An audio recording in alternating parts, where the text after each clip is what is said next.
We'll start with questions for Coach. James, we saw JB active out there at practice. How do you feel Thank you.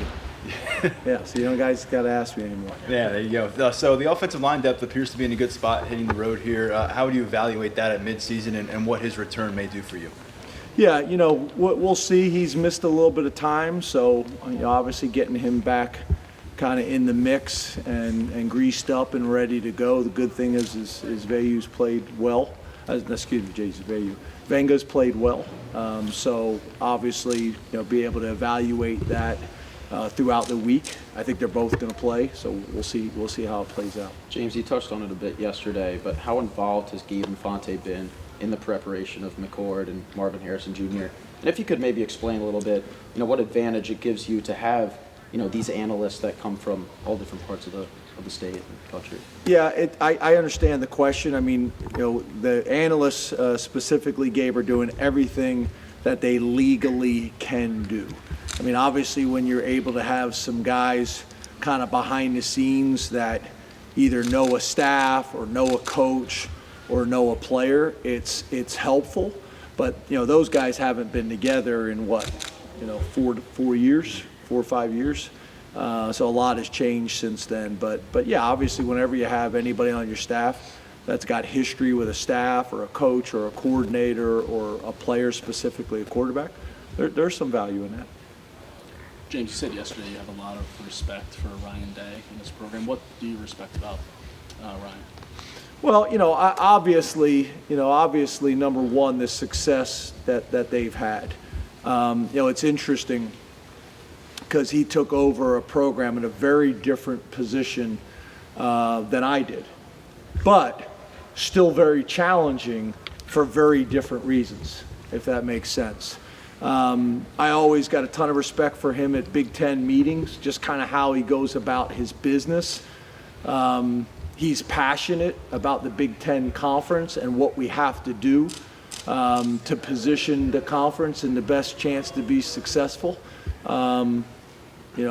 competing nationally.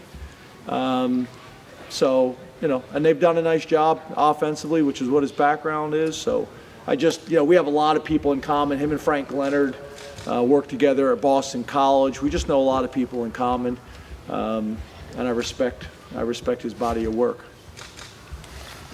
Go Go for it, Mark. You've had the luxury of not having to play a lot of your defensive players a ton of snaps. How well does that position you going into a game like this? And then what is the balancing act between relying on your depth and maybe taking advantage of the rest that these guys have had? Yeah, I think it helps. I don't think there's any doubt, that it helps. Now, can our starters play more reps if we choose to do that in this game? Yes. Do we have to be careful that you don't go the extreme to that and they're not used to playing that number of reps? Yeah, so I think it's kind of in the middle, if I was going to say how we're going to manage it. We haven't discussed that. Obviously, we'll do that on Thursday. But we have the ability for the starters to play a little bit more reps and the flexibility with it, but we don't want to go completely in the other extreme. Your pass rush is ranking pretty highly in a lot of analytical kind of things. Just curious, what factors have led to that group being so successful this season? Well, I think it's also an example of you're allowed to get better, right? And a lot of things factored into it, because I think early in the year there was some questions and concerns about that you guys had questions. So you're allowed to get better. You're allowed to, evolve and grow.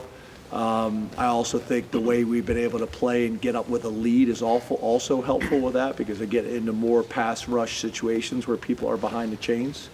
And I think we got good players and good coaches. I think, our scheme helps that we're aggressive. Our scheme helps that we play man coverage. So typically we can get the quarterback to hold onto the ball a little bit without free access throws. I think Deion's done a really nice job as well. A combination of all of those things. James, you mentioned, we've talked a lot about this offensive personality so far this season.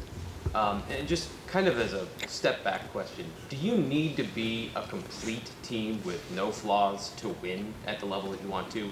Or is there a path to victory outside of having every box checked? Yeah, I think that's a good question. Number one, I don't think that there's a team in the country that has every box checked.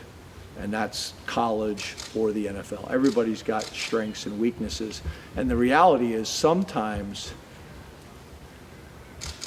winning and losing is based more on the matchup of your strength versus theirs, or your deficiency versus their strength. That's part of it, but nobody's got every box checked. I think that's a reality. Where I think some of the questions have been fair, and I recognize it as well, and because I harp on it all the time. The two most important stats in all of football is turnover margin and explosive play differential. Two most important stats in all of football. And I can't talk about that all the time with the team and with you, and then act like that stat's not important when it's not in our favor. Like, it don't work like that. But to your point, I still think you can win a ton of games and at an extremely high level with not checking every box. James, in the past you've talked about the difference between a top 25 team and a top 5 team and how that's the hardest jump, right, to get there. When you look at what it takes to beat a top 5 team, how do you evaluate something like that, and how do you go about winning those games? Yeah, so a couple things, obviously. I think the first thing is you got to put yourself in a position to win those games. Which what I mean by that is you look at the NFL, typically those games come down to one possession games.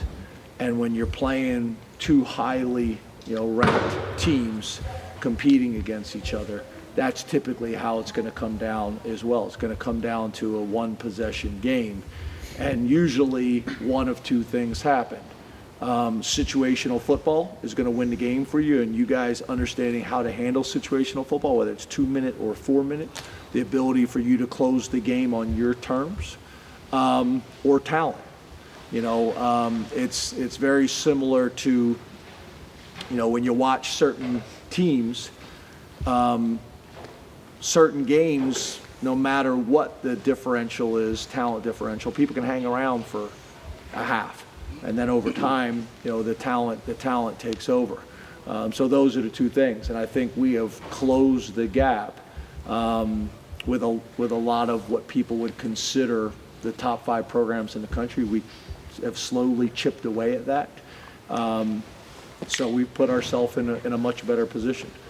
But I think it's going to come down to a one possession game, and we got to be able to find a way to win that situation at the end of the game, whatever it is, 4 minute, 2 minute, whatever it may be. We got to be able to capitalize on that situation on the road in a tough environment. How important is player-led leadership in a game like this? What do you expect people like Dom DeLuca to tell the rest of the people on the team to be ready to make sure they're ready for Saturday? Yeah, I think it's really important, because obviously, those veterans in games like this, the younger, inexperienced players that have not been in these type of environments or these type of games before, they're looking to lean on the coaches. They're looking to lean on the veteran players. And the reality is confidence comes with preparing well, but it also comes with experience, and those guys have it. So, our most veteran players, our best leaders, our best players, they need to play. They need to play well in these types of games. We don't have to play perfect, but we need to play well in these types of games. Can you describe the physical abilities you've seen from Theo and Tyler when it comes to run blocking? And I know you said yesterday that Tyler was your guys' player of the game on offense. How much of what he did in that realm on Saturday kind of lent itself to that? Yeah, I think our tight end room is as good as any tight end room in the country.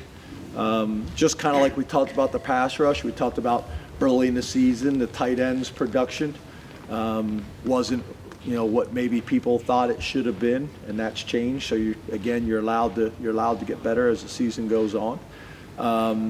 But those guys have done a great job, and you guys have heard me talk a bunch about having complete tight ends, which is something that we work very hard at. I think it's harder than it's ever been because most of these guys don't come in with any of that experience. It's kind of like our discussion yesterday about about throwing checkdowns or throwing the long ball. What are you doing in the backyard with your dad? What are you doing with your buddies?